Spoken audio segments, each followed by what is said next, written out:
Hello, it's Jack Tutor here of Attention Magazine. Welcome to Crucial Listening, the podcast where I speak with musicians and sound artists about 3 albums that are important to them. I'm in my garden again, it's a lovely night. My guest this time is Biliana Voutchkova, a violinist, composer, improviser, much more based between Berlin and her rural residency on the Black Sea coast of Bulgaria.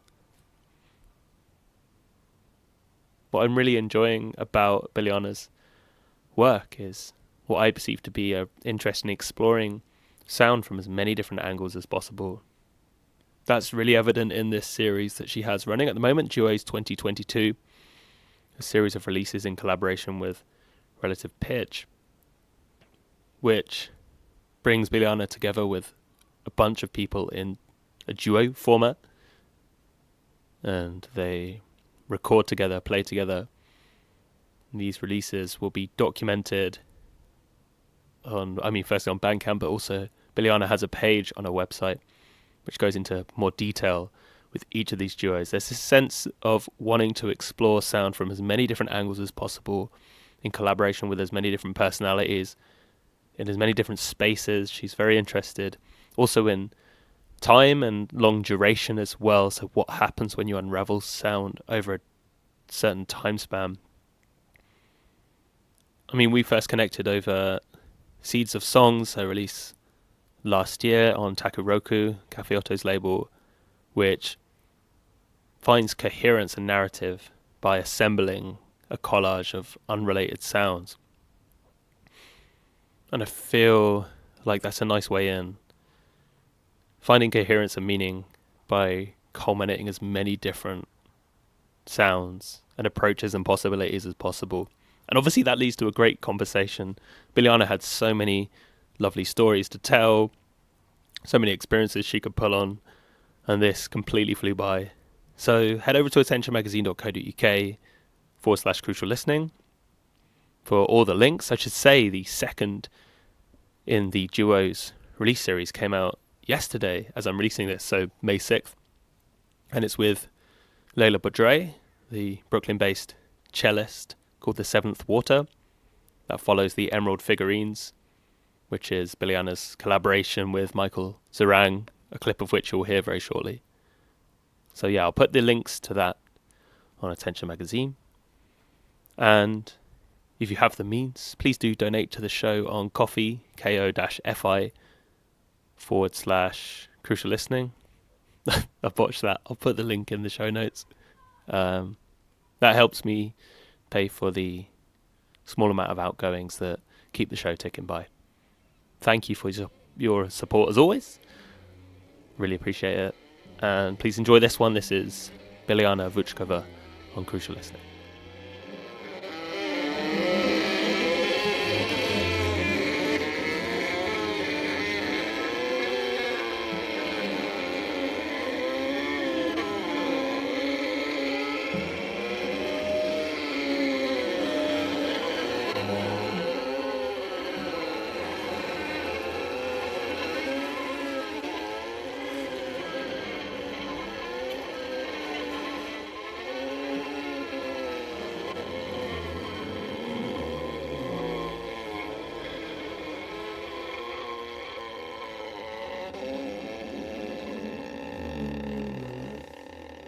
Hello, Biliana. Welcome to Crucial Listening.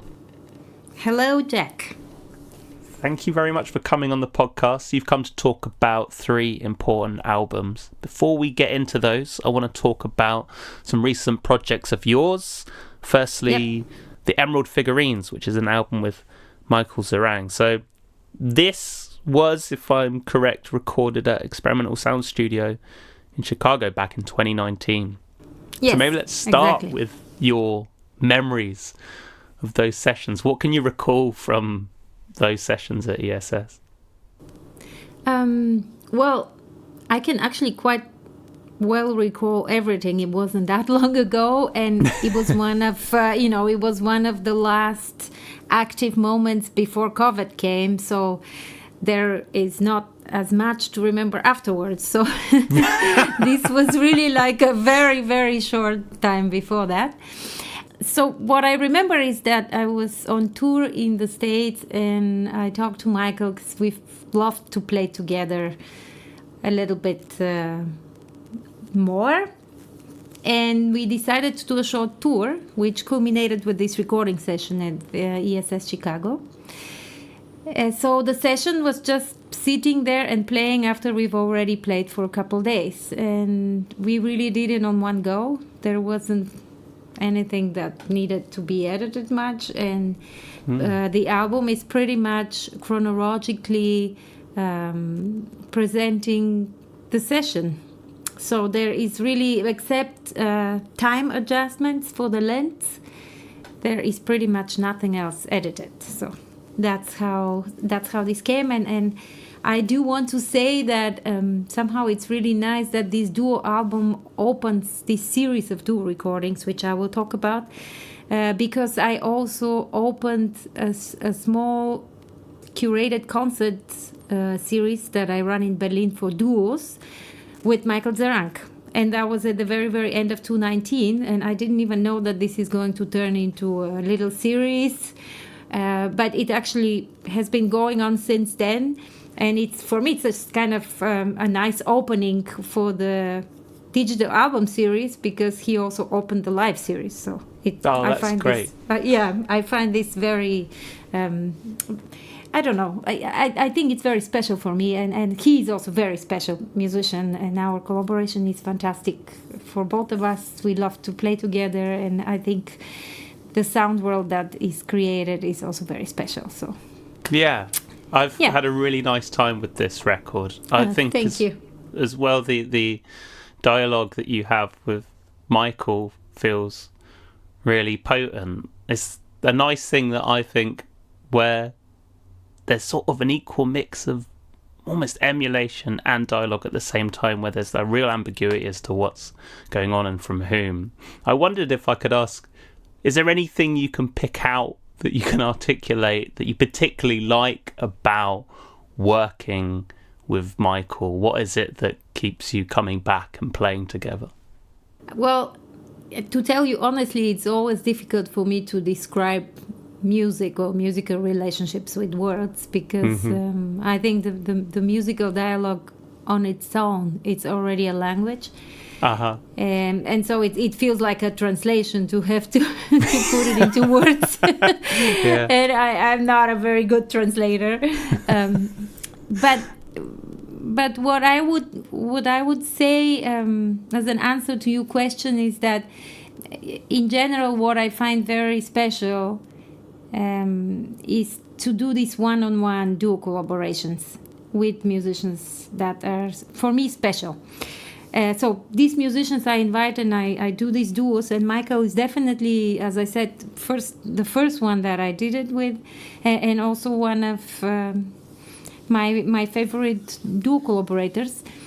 What is special about it is that it's a very unusual combination of instruments. When one thinks of a violinist collaborating with a drummer, it's an unusual combination.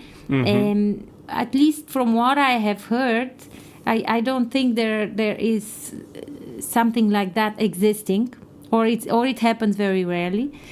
And what is special for me is that we really create a sonority which somehow blends the two instruments in such a way that it's hard to tell anymore who is playing what. This is very unique for me, because to blend with a drummer, it's just not happening. so I find it unique, and we both love it, and it's the most important, of course, is the personality of the musician, not so much the instrument. So Michael has a very strong artistic personality which fits to my aesthetic, and I just love him. So that's brilliant. You mentioned a bit there about the fact that this is part of a series which you're doing you're doing throughout the year, right? Duos 2022. So, yes, exactly. Yeah, maybe give me a little introduction to that generally. I mean, what was your reason for wanting to emphasize duos and do a series dedicated to duos?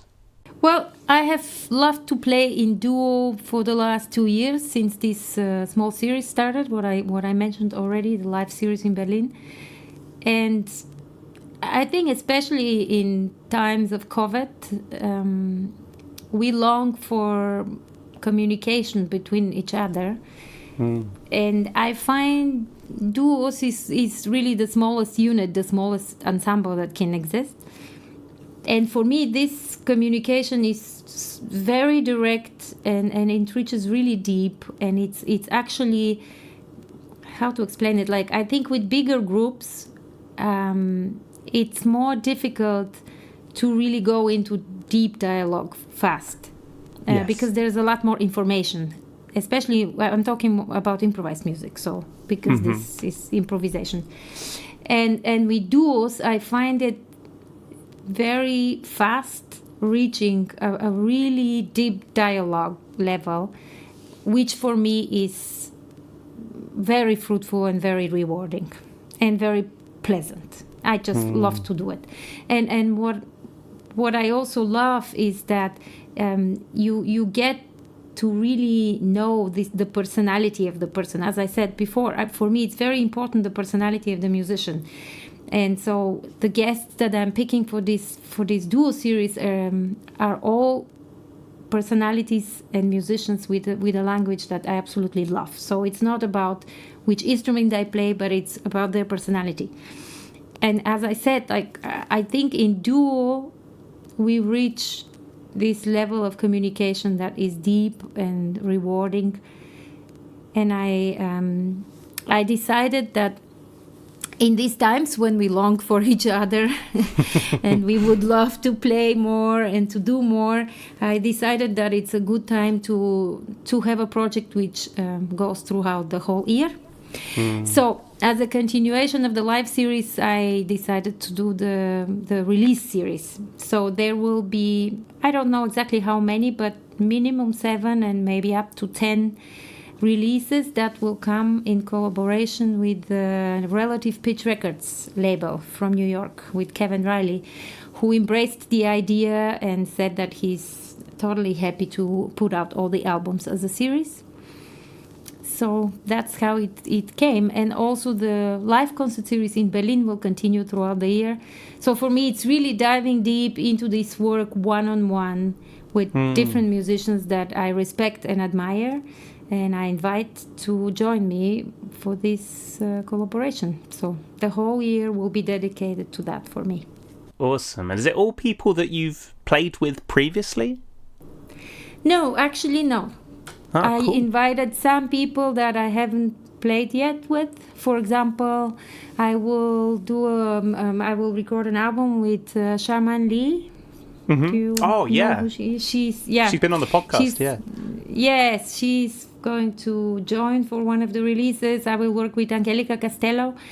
I haven't ever worked with her before. Susana Santos Silva will also be on the series. With her, I actually played before, but never in duo. So it's really a mixture. With some of the people I played before in different constellations. With some I even played in duo, like Andrea Parkins will be part of the series also. With her, I did play some duos. And we kind of formed the duo by now, actually, because it's been going really well. And we live in the same city, in Berlin. With the people that are not in the same city and we are now coming together, we will exchange via sound files that we send to each other, and we'll talk and we'll do the releases that way. So it will be really very, very different style duo collaborations. But what's important for me is that it will be consistent and that it will be really a deep exchange for quite some time with each person. So it's not just coming together, recording, and goodbye. We listen, we talk, we play. With some of them, we continue playing. Some of them, like Joanna Matry, for example, will be in Berlin, and we will do a live concert for the series, and then we will do the recording also. So it's, again, with each of the musicians, it will be different. And I actually created a page on my website called Duos, where I explain and I write a little text about each musician that will join, and I wrote a general text about the live series and about the digital album series. So if people are interested, they can find out more on that page, because I will put really a lot of information there for each specific one. So. Nice one. I will pop a link in the show notes as well so people can check that out too. Yes. So the one other thing I wanted to cover off here is the fact that, and this will have happened by the time this airs for sure, but there's a 2-day festival celebrating your work at, is it, how do you say it, 2220 Arts and Archives in Los Angeles. So yeah, can you tell me about what's in store there? Yes, I can tell you. This also happened very organically, actually, because I've been working with Andrea Chate on a couple of occasions, and he also has an organization called the Unwrinkled Ear. So he decided to present this little festival, since I will have a short residency at 2220 Arts for 3 days. Mm-hmm. And it came organically because this duo series is already happening on one hand. Part of my duo collaborations is a new work that I'm developing with Sarah Davachi, and that has already started last year, since we got support from the virtual residencies of the Goethe Institute to create a new work, which is based on the music by Ernst Albrecht Stiebler, who actually wrote a piece for me, a piece called For Biliana. And without knowing, Sarah wrote to me actually that she got this CD and that she absolutely adores his music. And I was very surprised, because I didn't even think she would know who he is. He's not so well known in the US. But she was like, "Are you kidding me? I absolutely adore his music." So we started talking about it, and recently, before that, there has been a remix album that came out on Carl Records with remixes of his music. And somehow it crossed my mind, and I told her, look, if you like his music so much, and if actually we would like to do something together, why don't we think of some kind of a recomposition or remix of the piece? And she loved the idea, and so we decided to do it. And we applied for these virtual residencies, because it was at a time when we couldn't meet, so we worked online. And so we actually have a chance for first time to meet and work on this piece together. Oh, wow. And so Andrew said, well, we absolutely have to present the premiere then, because you're both here, and then the piece will be ready. So, of course, that was kind of... that was clear for us that this has to be shown at the series. And at the same time, another thing that just happened by chance is that a dear colleague of mine from Berlin, Sabine Vogel, a flutist and composer also that I work with, is at a residency here at Villa Aurora. Right. So she's coming from Berlin, and again, she happens to be here at the same time when I'm here. And of course, we thought, okay, I mean, we have to also present that, of course, since both of us are at the same time in Los Angeles. And we do have a collaborative audiovisual piece, a media piece that we did together 2 years ago. So somehow there are all these connections between me and certain individuals, also duo collaborations, which partially have already happened and partially not really, because the piece with Sarah, for example, was never presented yet. So it will be the premiere of it, and we will do actually a recording, and we will be releasing it later. So it's all connecting somehow in a good way. That's and very great. Appropriately, of course, I thought that it would be fantastic if Michael Zerang can actually be with us, and he will be. So he will also come, and we will also do like I kind of curated the 2 nights in a way that we do the piece with Sarah on the first night, because it's a long durational piece. It will be over an hour-long piece. And on the second night, it will be improvisations and audiovisual works between me, Sabine Vogel, and Michael Zerang. So we will present 3 sets of duos. So each of us will have a duo, kind of a long set, which I called interlacing duos. So each duo comes after the other. One person joins, one person drops. So we play like a 1-hour set non-stop duos. Then we present some of the audiovisual works. And then at the end we do a trio set. So it really became a little festival. And then Andrew knew that it's my birthday coming because I'm organizing a little party, and I invited him. And he said, well, look, but then why don't we just do it really like a little festival to celebrate your work and your birthday? And I was like, yeah, sure. And it's a big one. So so that's how it happened. Amazing. Wicked. Yes. Well, I really hope it goes well. And thank you. Yeah, let's move on to your important records now, Biliana. So one question I like to ask at this point is how you thought about the word important when picking your list of records. Was there a way you understood that word in order to come up with the list of 3 records that you did? Yeah, this is actually the very first question that I also had. How do I choose important records? What is important? How do I define what's important? So I was overwhelmed at first because there are a lot of records that are important in different ways. And so what I decided to do is choose records which are important to me as a musician violinist. So I really connected to string players or string pieces or something that deals with strings and violin in particular also.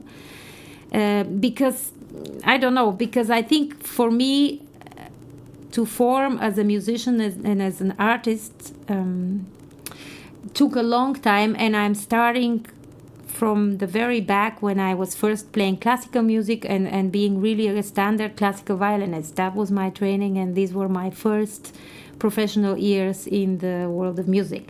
So I decided that I would connect to strings and to instrumentalists that are creative and, for me, opened certain doors to realize what is possible with strings or what is possible for me. They opened the doors for me to realize that I can go in a direction that I probably wasn't aware of before. Awesome answer. This is how I chose the records. So there were certain points in my growing and developing as an artist where those records came, and they opened these doors towards a direction that I probably intuitively longed for, but I didn't really know what it is yet. Great. Yeah. So, yeah. Which one do you want to go for first?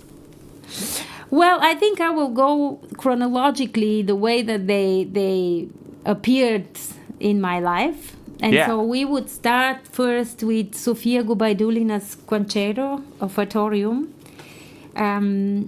Because I discovered this very, very early, actually, in my career as a contemporary musician. I was still debating, not really debating, but I was still at the edge of realizing what is really contemporary music. Because in my early education in Bulgaria, I come from Bulgaria, which was a communist country at the time, and I studied in a very traditional specialized music school, heavily going into classical music, and actually barely giving any information about any other music. So this was a time when there was no internet, and Bulgaria had pretty much closed borders. So information about other music was not really easily accessible. And by the time I graduated, I was 18. I really longed for growing further than that. I was already playing a lot of concerts and with orchestras and recitals, and I've been in this special music school since I was 5 years old. So I really felt like I have reached some kind of a border with classical music, which I wanted to break through. And I had no idea how. I didn't know. I was longing for something which I didn't know what it is. Yeah. So what happened is that I searched for possibilities to leave Bulgaria and study somewhere else. And long story short, I ended up actually studying in LA, where you find me at the moment also. Oh, wow. Yes. It was the first school that I went to was USC. I studied here with a teacher from Germany whose name is Alice Schoenfeld. She invited me to do an artist diploma here, and I came in 1991 to start studying in the United States. And shortly after that, I think it was 92 or 93, I believe, I did an audition for a festival in Germany called Schleswig-Holstein. And I got accepted, and I went to the festival, which takes about 2 months in the summer. And this was the place where I actually started discovering contemporary music, because there was, within the frame of the festival, there was a 2-week-long new music festival, kind of a small festival within the big festival, which was run by an incredible musician. His name is Reinbert Deleu, conductor, pianist, Dutch musician, composer. And he completely opened up my eyes for contemporary music. I didn't know any of the composers. I didn't even know who's John Cage or Morton Feldman or people like that. Right, yeah. It was really absolute mind-blowing experience.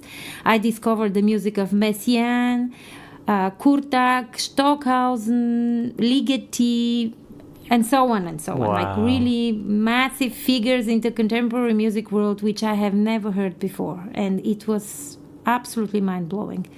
And it was also somehow a relief for me, because I realized, oh my God, so this is what I've been looking for somehow. I've been wanting to know more, and this is more. This is the more what I wanted to know. And so it was really fantastic, and it was kind of the again, a very spontaneous decision to move on with this music, because it really opened a lot of doors for me. And so this was the time when I also discovered Gubaidulina as a composer. And because I was still somehow shaped by the years of classical training, I looked for concertos or works that she wrote, including the violin, and I discovered the Offertorium. And I have to say that it's maybe even until now one of my favorite violin concertos ever written, without classifying it as contemporary or classical or anything. It's just a masterpiece. And so that does have for me quite a big importance, because it showed me that there is something more to do with the violin that I didn't know before. Even with the very traditional form of a violin concerto, I felt like, but this is going way beyond what I have thought that I'm able to do in violin concertos. So yeah, that's how this particular record has importance to me. And then I discovered her music, I adored her music, and I started playing a lot of it. I've played the Rejoice duo for violin and cello a number of times. It's also a masterpiece. And I had a phase where I absolutely loved to get engaged with her music. Now, this is back in the mid-90s I'm talking about. I have moved quite further from it by now, and even because I re-listened to the record, of course, even listening to it, it's not really right now my aesthetic anymore, I have to admit. I'm listening to completely different music. I like a lot more electronic music now, or ambient music, or a very different style of violin playing that uses no vibrato and is very minimal, and it's completely different. But nevertheless, this record stands as an important one for me, because it was the first of a series of records which, as I said, which opened new doors for me and made me realize that I can choose a different way of playing, and I can choose a different career than what I thought I have options to choose. So wow. Yeah. So that festival sounds amazing, the one you went to in Germany, and that sounds like that must have been a real breaking point for you too, to suddenly have this influx of all this music. So I'm curious as to, in amongst all those experiences, why it was Sophia's music that really stuck with you and really penetrated. Out of all the composers that you discovered and works you discovered during that time, a lot of them, I imagine, centered on the strings too.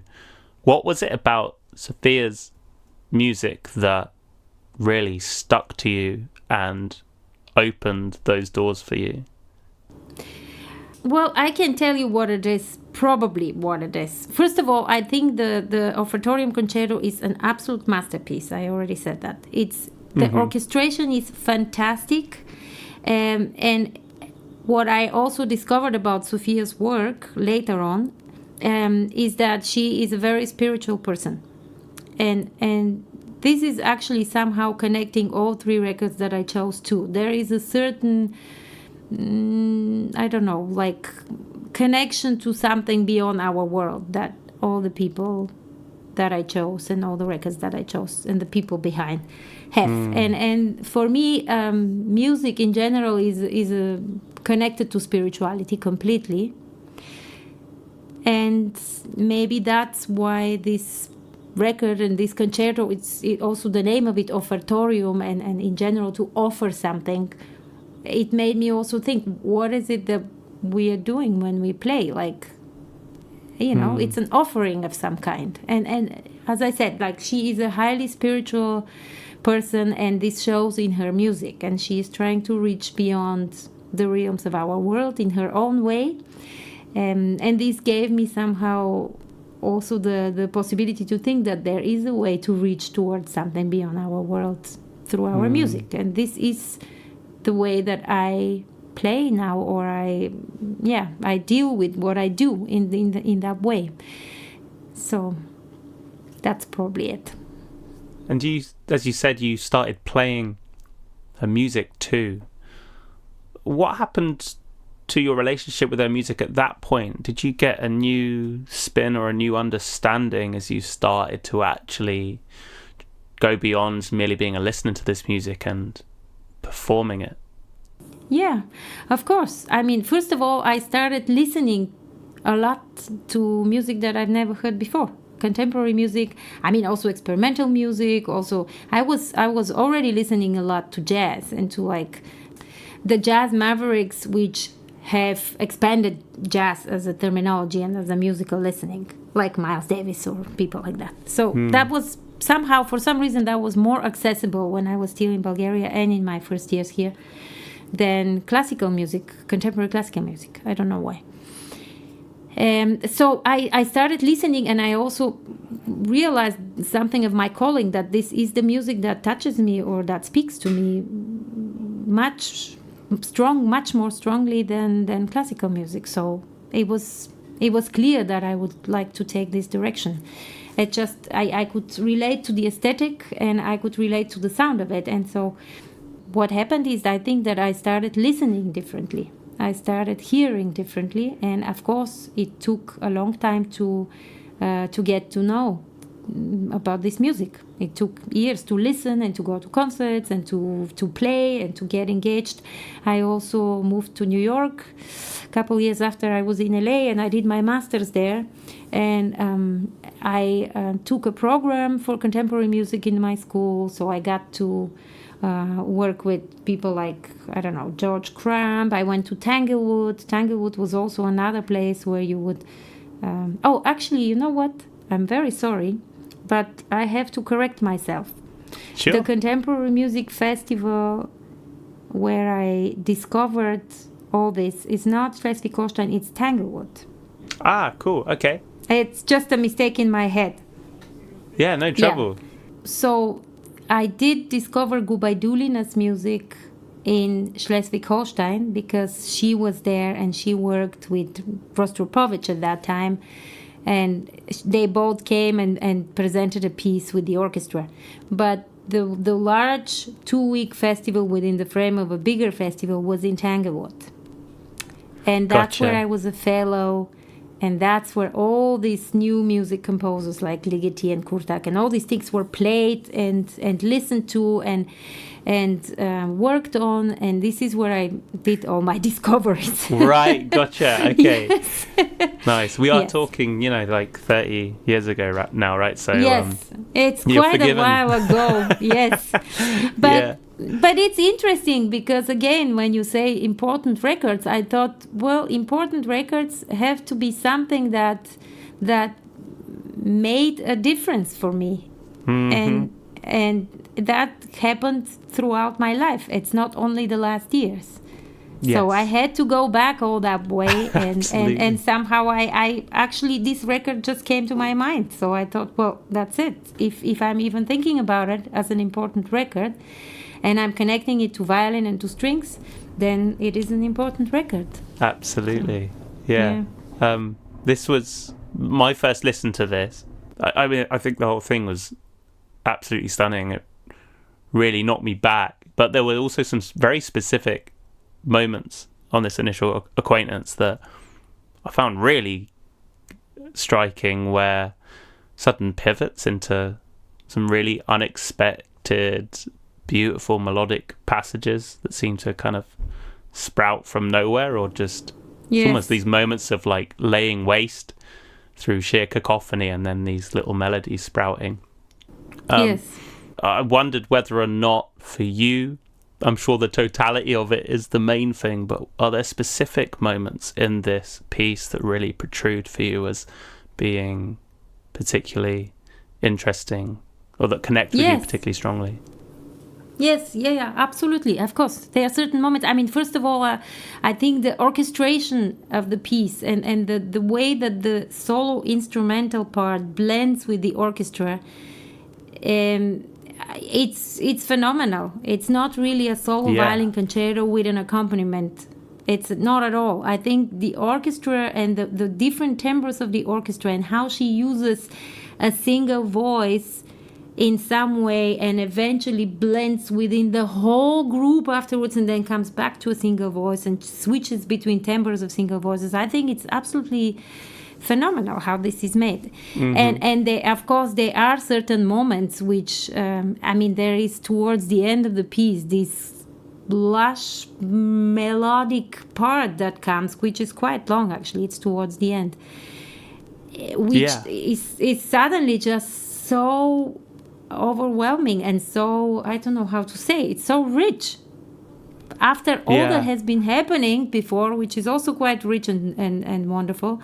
But this lush part comes, and it kind of, it almost feels like the time freezes, you know. It just goes on and on and on, and it suddenly doesn't, it's a frozen time that just opens up into a massive detailed something for me. And this moment, I love it when it comes. And they are definitely moments.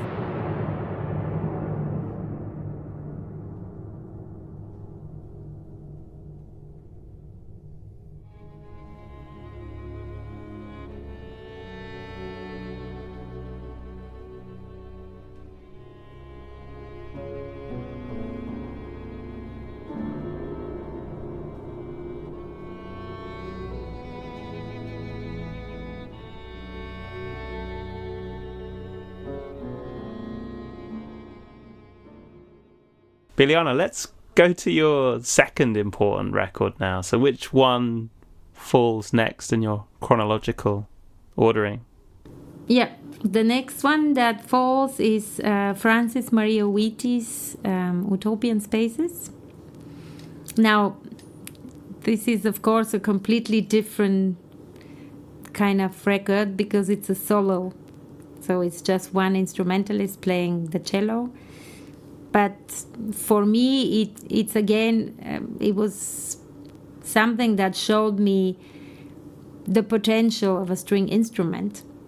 Like, I didn't know that the instrument that I'm playing has all this potential before I heard this record. And of course, followed by other records. But somehow this one, again, I'm not sure. It could be that I have heard something before which was as influential or as door opening as this one, but this one somehow stands out.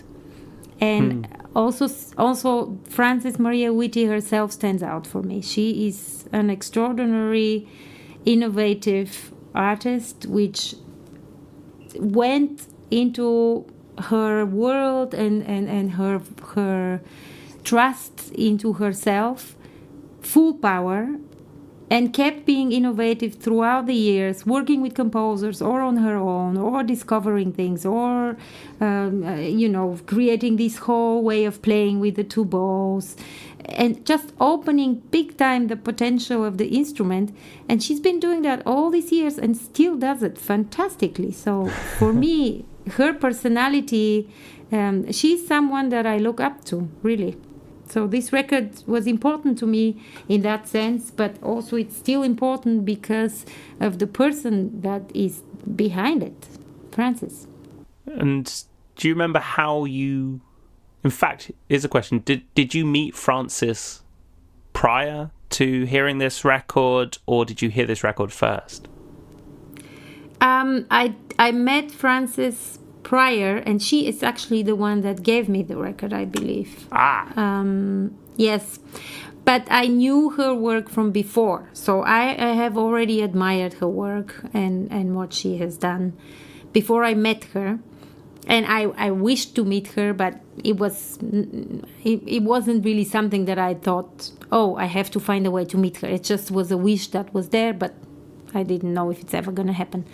And then it actually happened by chance because we were involved in the same project. There is a company, dance company run by Sascha Waltz in Berlin, which was invited to present performance for the opening of the Maxi Museum in Rome. It was a very, very big project, and there was an invitation for one of the groups that I've been playing with, called Solisten Ensemble Kaleidoscope, to join the project. But because of certain circumstances, the whole group couldn't really join, so there was a string quartet, which joined the project, and I was playing in the quartet. And Frances was playing also in that project as a soloist. So this is where we met, and it actually was much more than a brief meeting, because we were engaged with rehearsing and preparing this big performance in all the rooms of the museum before it actually opens. It was completely empty, and it's a building that Zaha Hadid designed. She's the architect, and it somehow stands as a site. Just the building itself is already something. And they wanted to present this performance to admire and appreciate the building before it's full with the exhibitions. So we had the building for some weeks to prepare this performance. And of course, we ended up also being together for all these weeks and having our wines and our cheese and our dinners and whatever else. And so I got to spend quite a lot of time with Frances, and we had such a nice time together. And yeah, she was playing live, and I was astonished to hear her play live also, because I never heard her live before. And then she gave me this CD, and then I listened and so on. So somehow the story goes there. But I was already on my way playing contemporary music and improvising and developing. And as I said, this just emphasized to me that our instruments have such a huge potential, and it's not necessarily all used yet. And it gave me also a motivation to keep being innovative and researching and opening up to sounds and worlds that the violin could offer, which I probably was not aware of, or maybe I didn't dare open. I don't know. Yeah. Yeah, I think you maybe covered this question there, but you mentioned that this, opened up possibilities for you in terms of how you approach your instrument. Yes. What did that look like once you discovered Frances's music? Where did your journey with your instrument go from there? Well, I have to just maybe clarify that it's not like this. There is this one particular record or one particular person, which happens to be Frances and the Utopian Spaces, that made the whole difference. But that's somehow a beginning of certain openness and research, if you want, because then I got a lot more interested in multiphonics in general, like string multiphonics, and spectral music and all this music that is there beyond this record and beyond Francis. But somehow that gave me the initial motivation to look into that direction. And so, of course, afterwards I started working by myself a lot with multiphonics and with spectral music. And there is, of course, the music written by Grisey or by Nono or by other composers which I got engaged with. And then I started listening a lot more to improvisers that are doing also work with strings, like, I don't know, Joao Riander was one of them, or Bar Phillips, or I don't know, for some reason I like low instruments. I like I like cellos and basses a lot. And then there, of course, all the contemporary musicians that are around me in this time that we create around my age, like Lucy Relton, Judith Hamann is there, which violinist, Aisha Oresbaeva, Sarah Saviet, I don't know, many. Or, for example, I really adored Tutsi Akayama.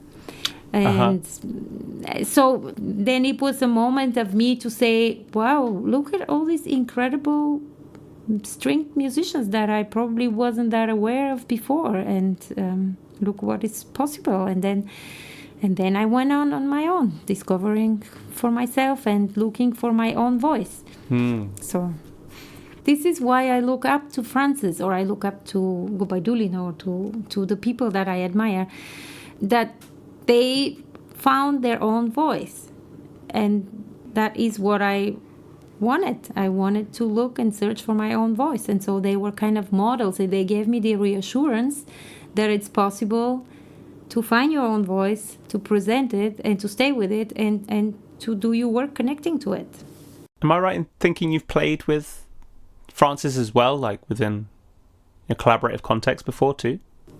Yes, then after this meeting we stayed in touch and we looked for possibilities to play together, and finally I invited her to my festival. I started a festival for string instruments, connected of course to this fascination with strings. 3 years ago I started my own festival called Dara String Festival, and my idea for it was to connect people from the different worlds of new music. So some people come more from contemporary classical music or more written, composed contemporary music.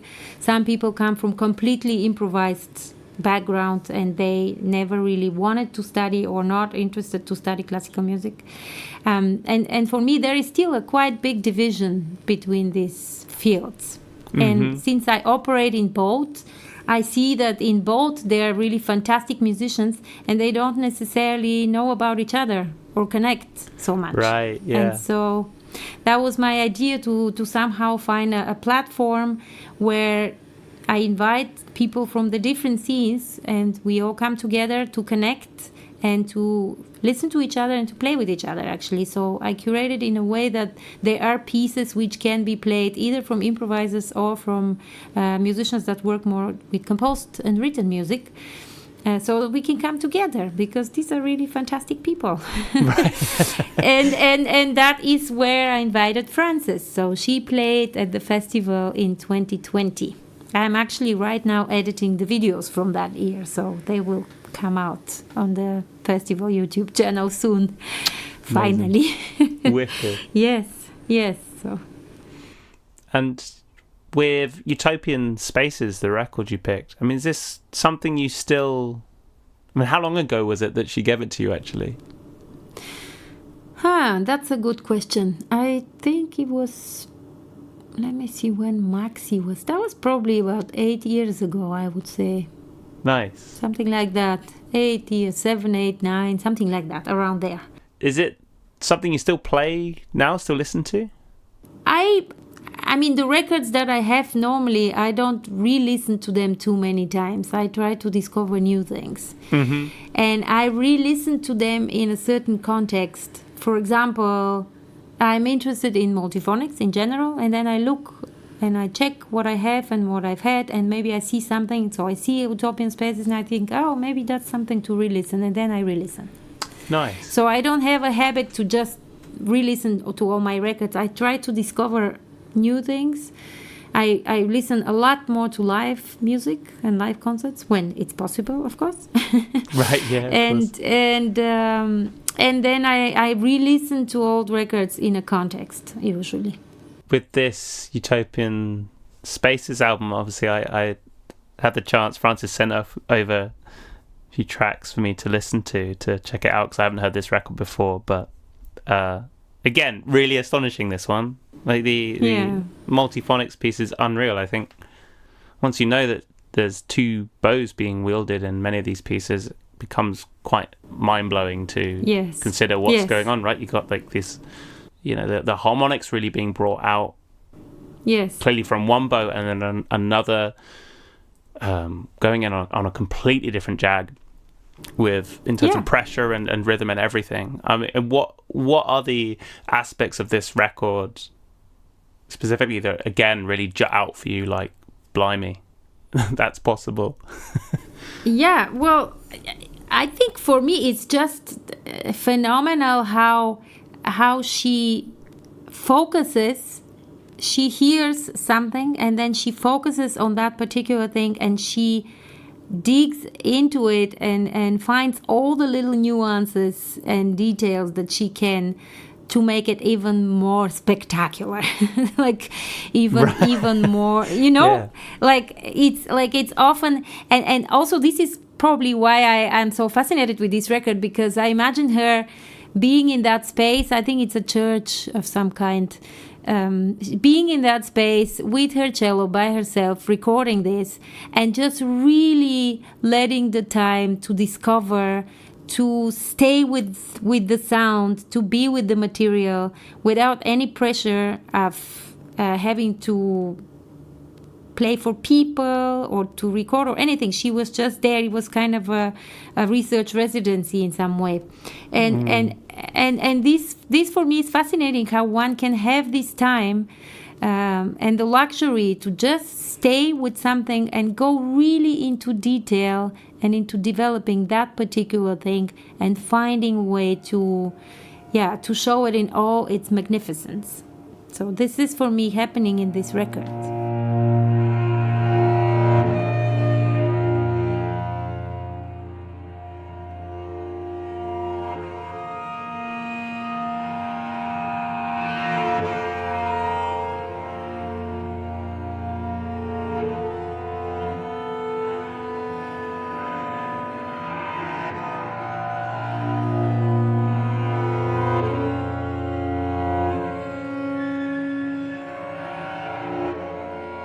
Biliana, let's go to your final important record now. So, yeah, what have we got?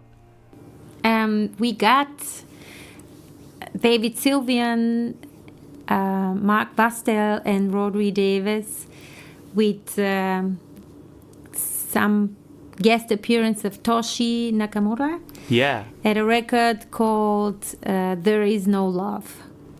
So this record, This is probably touching upon the aesthetic that I am more connected to lately. So this record is a favorite and an important one from the last few years. Not so much coming from the background. And again, I searched for something that still connects to strings.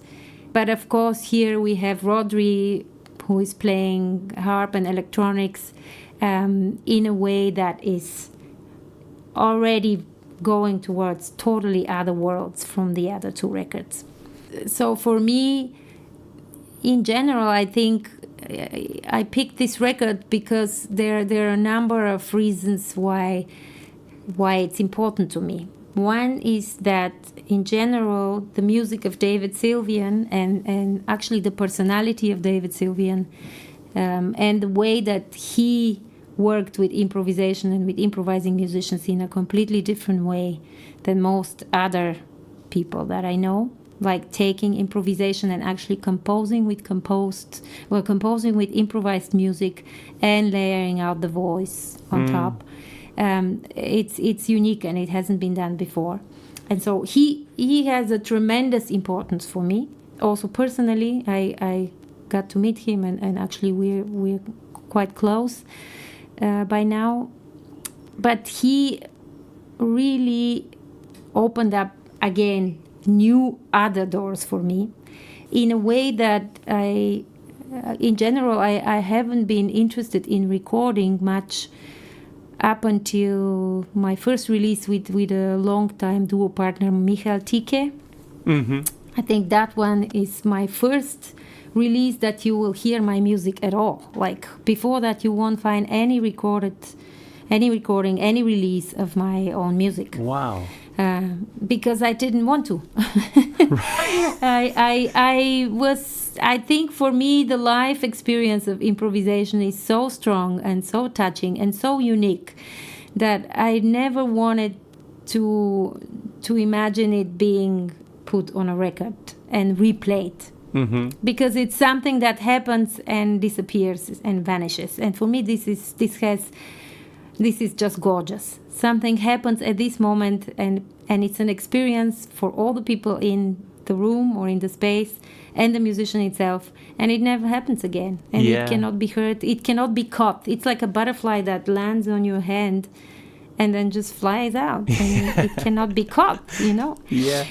And so that's why for many years I wasn't interested in recording at all, and I didn't. I recorded some written music, but as I said, you won't find any of my own music or of my improvisations up until this first album with Michael Tike, which is called Already There. It came out in 2013. So that was the first ever recording that I did. And this was actually somehow the recording that made me change my mind about recordings in general. Because we started playing as a duo in 2011. And for the first, I would say, almost a year, we were only playing alone and recording. We never performed publicly for many, many months. And there was something very special about being alone in a room and playing music for nobody. And it actually made me realize that when you play for people, it's very beautiful, and I love it. I am much more a live performer than a recording person.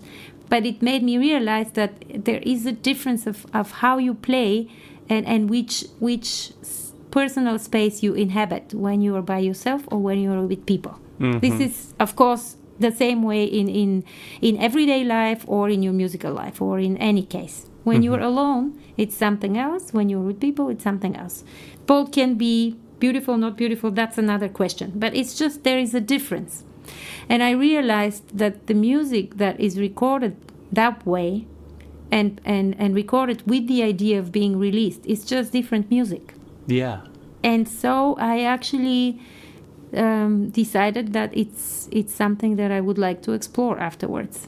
And so here we are coming now to a year when I plan to release 10 releases or something, which is also phenomenal for me. But it's just the recording, the editing, the composing with the material, if you want, and the playing itself when it's thought for a release. It's just something else.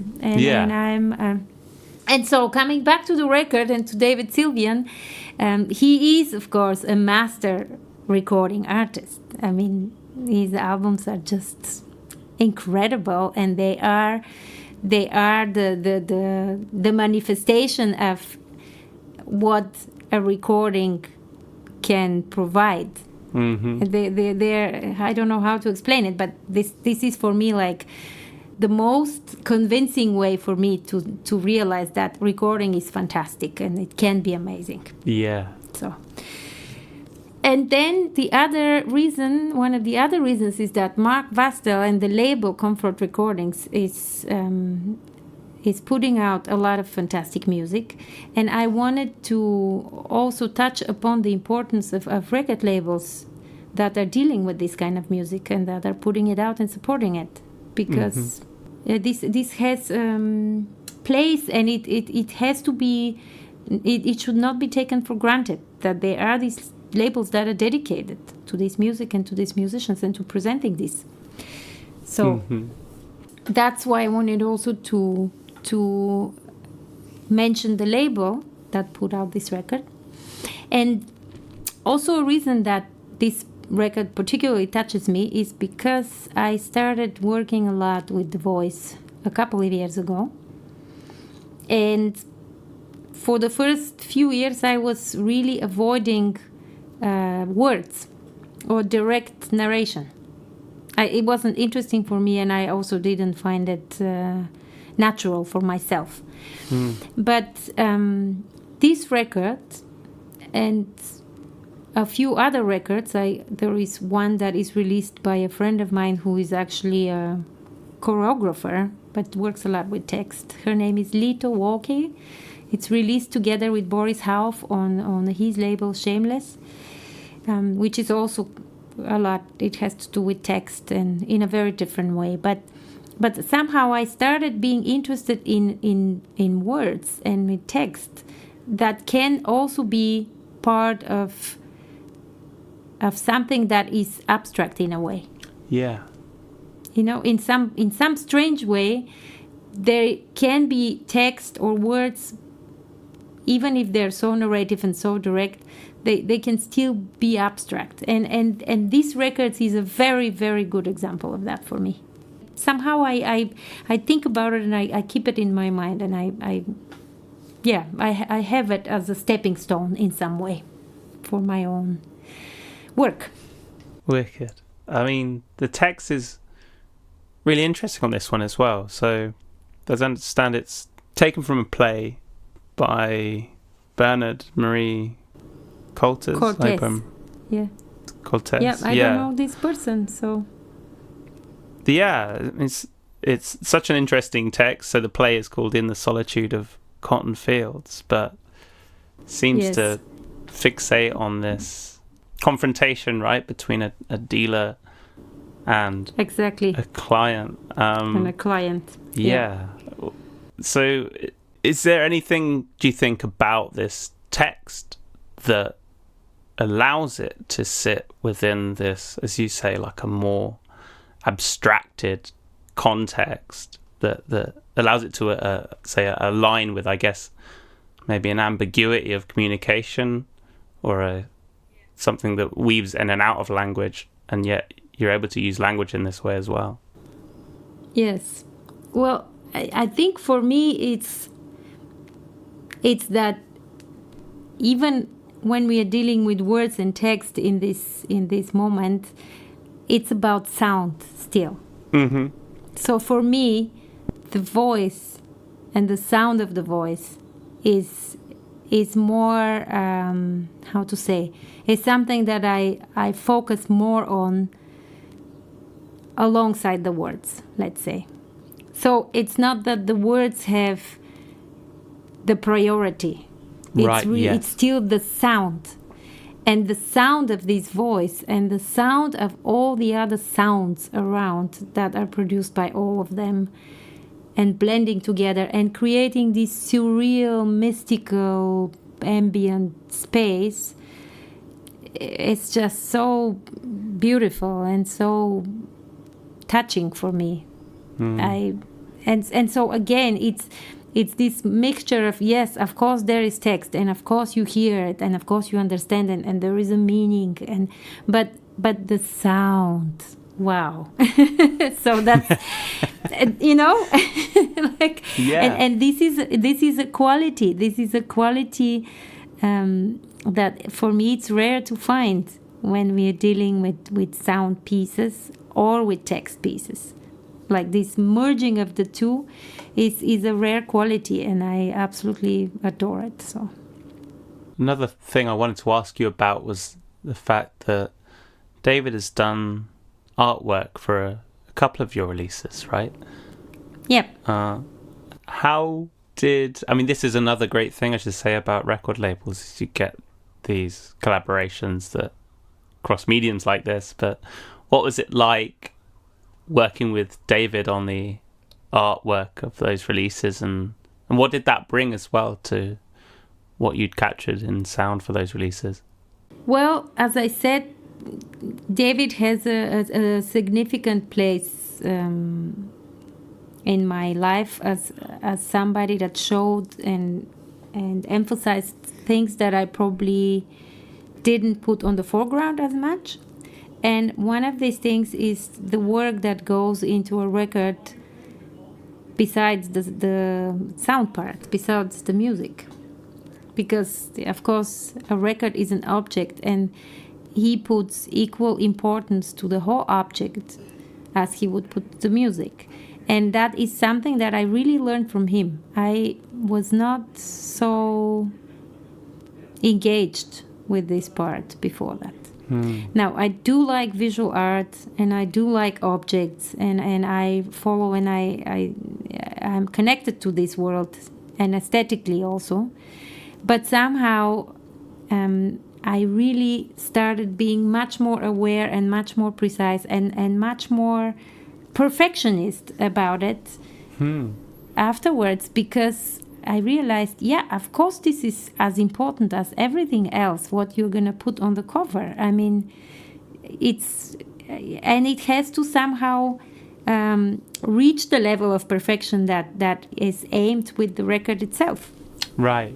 And so it became a very, very different process for me when I put something out to find the right artwork or the connection to the right person who provides the artwork. For me, as you probably got to know by now, because I keep saying it, it's very important what is the personality behind being art or music or anything like that. The person behind it is very important to me.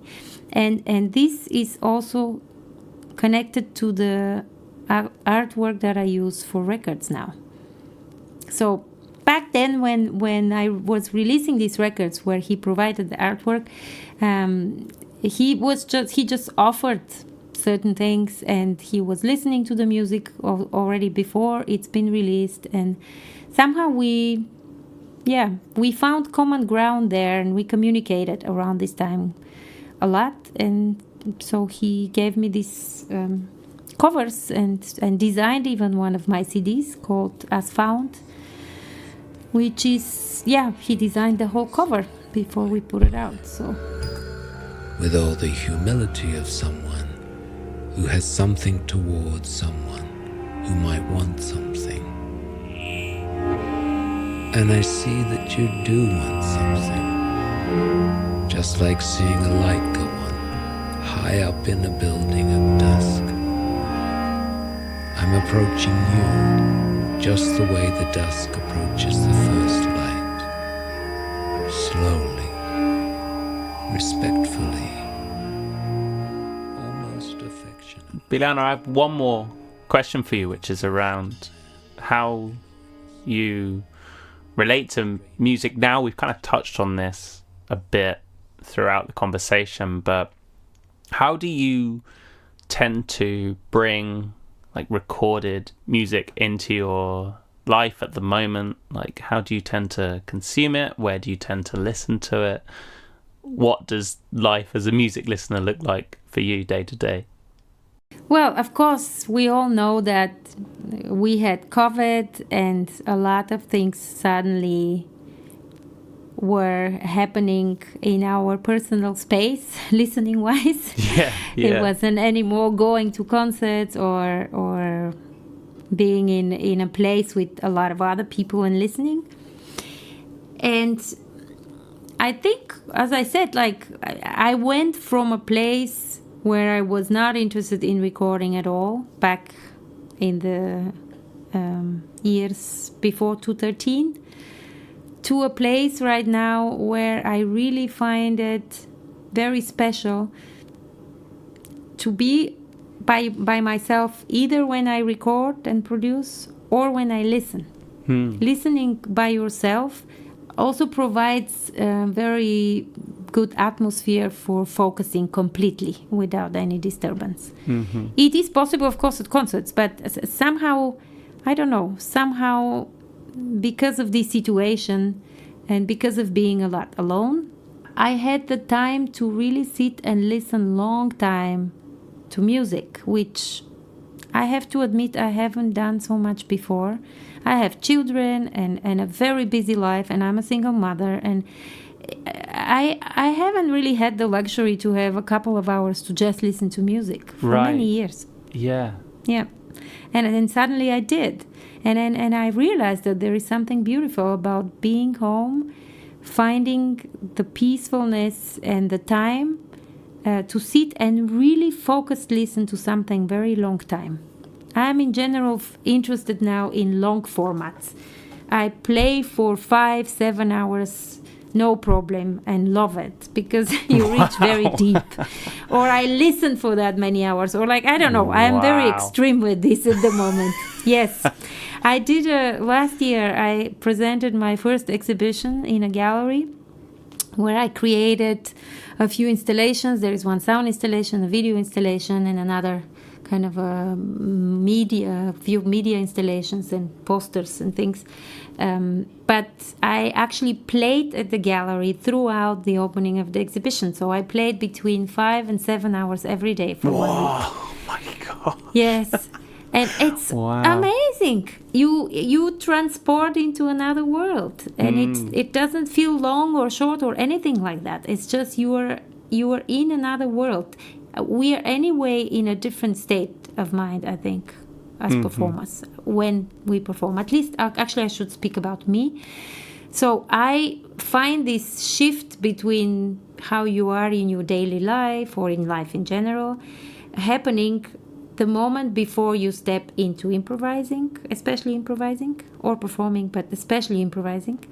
And then it's a completely different state. And when you have the length of 7 hours to be in that state, you reach much further for me.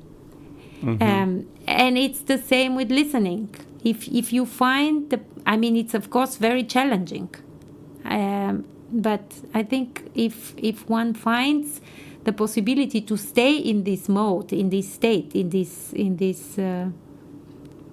otherworldness for a longer time, there is something quite special, and a lot of openings happen which do not happen in a short amount of time. That is a lovely place to wrap up. Biliana, thank you so much for talking about your important records, your recent albums yourself as well, and your duo series and everything else besides. It's been wonderful speaking with you. Thank you very much, Jack. It was a pleasure for me too. Thank you. And to everyone listening, we'll see you next time. Goodbye. Bye-bye.